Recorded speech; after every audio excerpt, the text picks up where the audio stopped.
We are going to the best sushi restaurant in our state.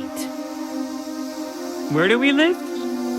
We live in Nebraska.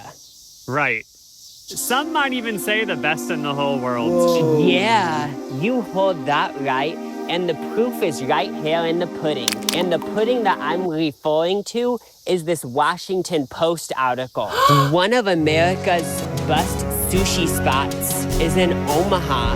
Yes, Omaha. I think the best sushi right now is in Omaha. That's a quote from the article from some sushi level. We kind of live by Omaha, so we have to go to this restaurant. It's called Yoshitomo. The chef at Yoshitomo has been nominated for a James Beard Award. The restaurant has been nominated for a James Beard Award. Let's just admit it, neither of us knew what James Beard Award even means, but basically it's the Oscars or the Grammys, but for food.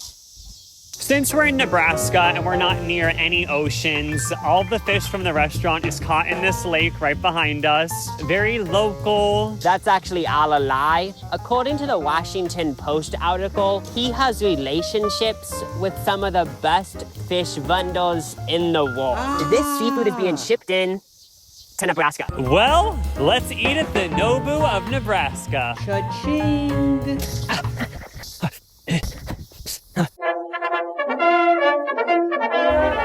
We've made it to the location.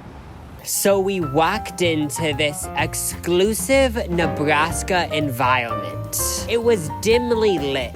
It was intimate. It was very simple with these wood planked walls. Each table was lit up with its own spotlight. So no matter where you were sitting, you felt like a star. So to start, we got the oni egg.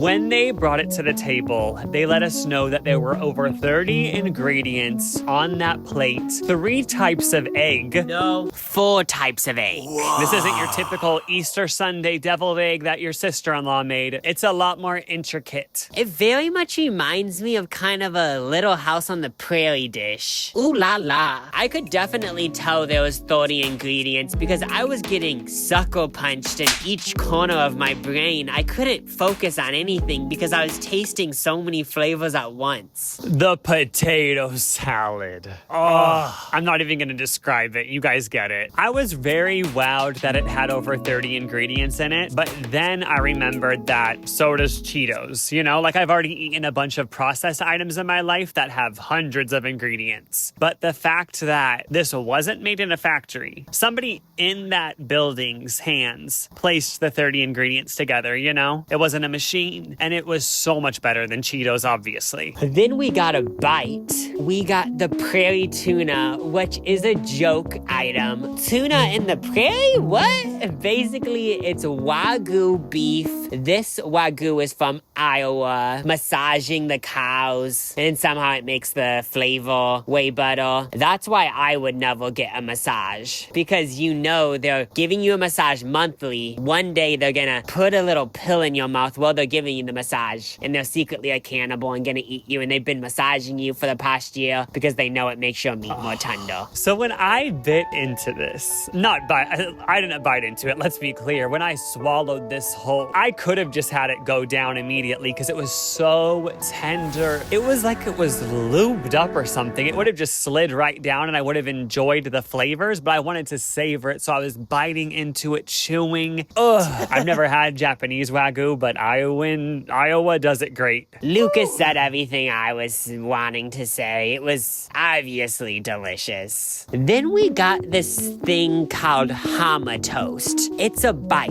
This one was very intriguing to me because it's yellowtail on top, and then stuff on the bottom. It isn't crispy rice. It's actually sourdough. Immediately, when this entered my mouth, I thought of Raising Cane's, and I just thought Raising Cane's could never, you know, like it was reminded me of their garlic bread, but so much better. Also, the yellowtail, it really hit me hard, and it just tasted fishy, and like not fishy, but like it really was like a strong fish taste, which I loved. And I felt like I was jumping into the ocean, jumping off of a yacht into salt water, and my mouth got a little bit of the salt water in it. I haven't jumped off of a 60-foot yacht, but I would imagine it would be a lot like eating this Hama thing. This was some buttered up sourdough, and after eating this, I was like, okay, this is obviously the best menu item because what I had is unbelievably good. Yellowtail on sourdough. Never thought I'd have it, but I'm glad I've had it. I was saying that I want a whole foot-long sandwich with this sourdough on either side.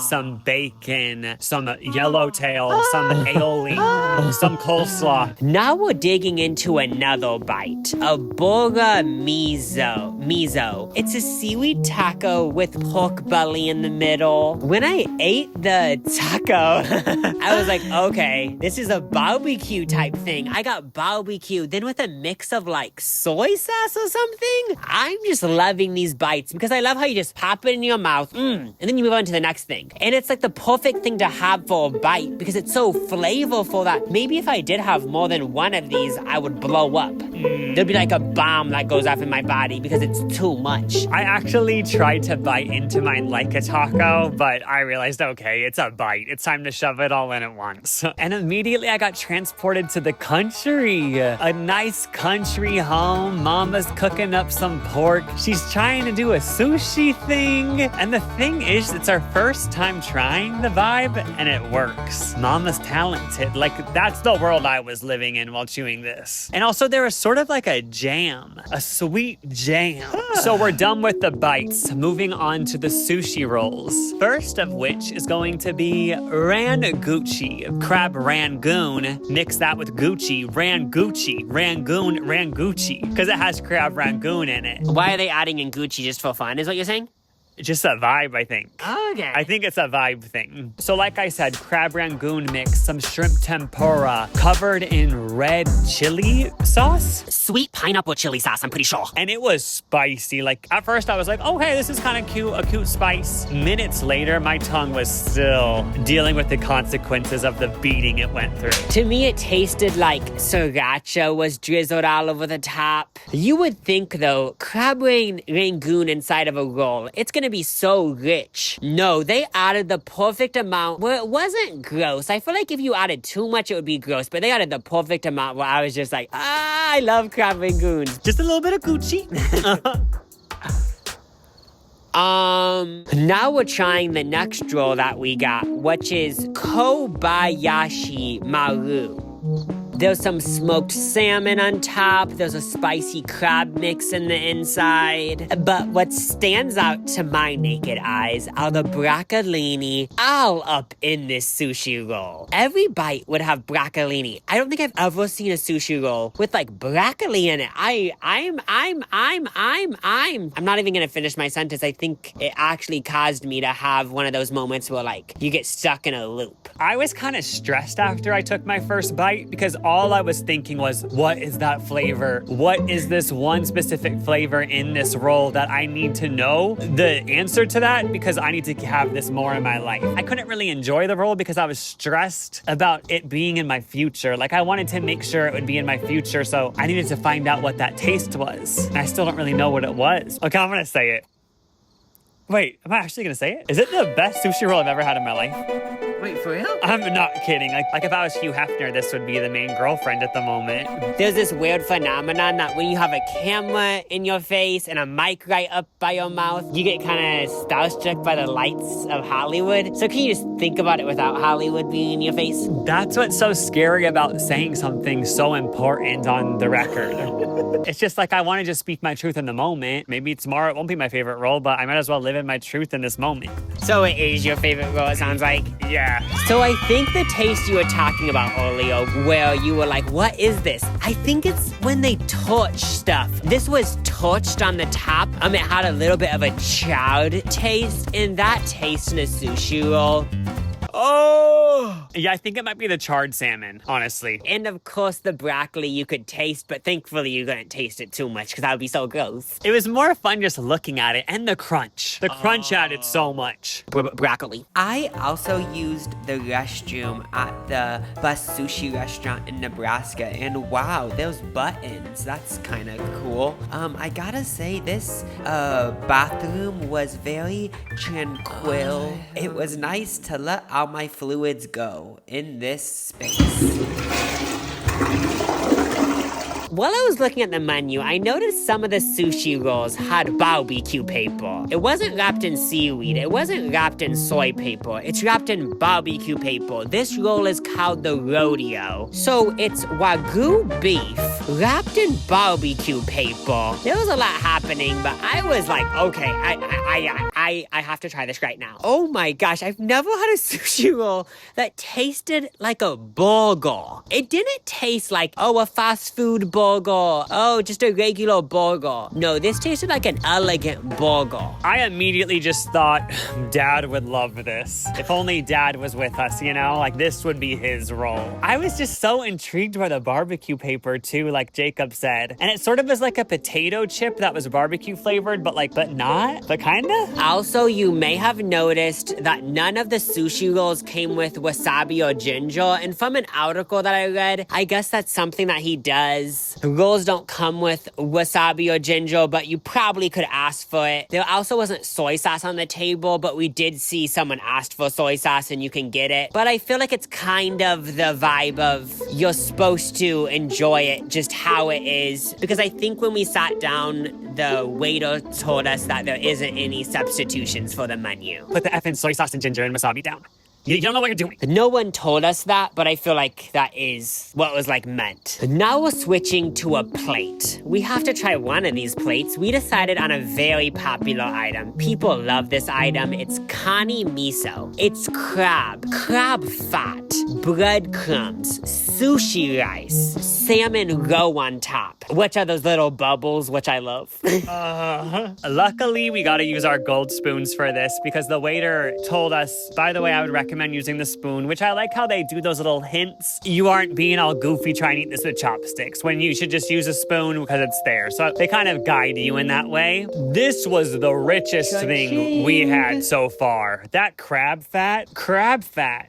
I feel like that's going to be a craze soon. People are going to be putting crab fat all over their pans before they do their eggs and stuff. It's so buttery. It almost tasted like popcorn. And at first I was thinking, okay, why is it such a small portion? But after taking a few bites, I realized it's because I think something bad would happen if you ate more, you know? Because the crab fat, it's not to be messed with. I'm in utter shock how much flavor crab fat has. There was this really decadent, rich, gooey flavor, and all I'm left to assume is I guess that's what crab fat tastes like. We didn't eat the entire thing, but I had to eat every single piece of that salmon roe because I love when it bursts into your mouth. Oh my gosh, so much fun! I also let one burst into my mouth. It's not on camera, but it splattered on every wall of my mouth. It tasted like a fish oil pill.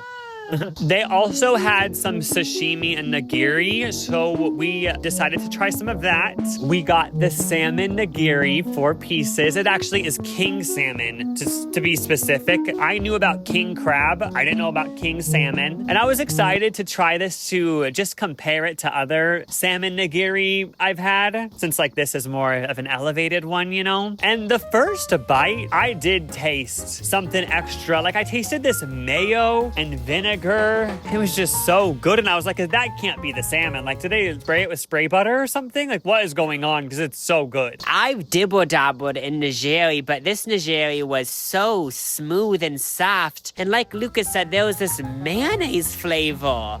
This is my moment of the video where I'm gonna pull a Lucas and say, yeah, this is probably the best. No, it is the best. No, not even salmon, just any nigiri I've ever had, because the flavor was so overwhelming in the best way because it's salmon and rice. Yes, they add other stuff, but I just would assume it's going to be a simple item. But no, this wasn't simple. It was actually quite Okay, just to bring you back to reality, this is real life. We're filming. Don't say anything you don't mean. Is it actually the best you've ever had? Maybe when Jake said it, he didn't mean it. But I would actually look at this salmon nigiri and say, baby, you all I ever wanted. You do. We can keep it real good. Better than you ever wanted. At this point of dinner, we have had 9 different items. I feel like I've read online that people in Japan have a saying to push away from the dinner table before you're full. full. And I think that's how I feel. Maybe this is the key to a longer life. I just feel good and satisfied. 9 different items at the best sushi restaurant in Nebraska, and some even say the best in the country, comes to $160, around $200 with a tip.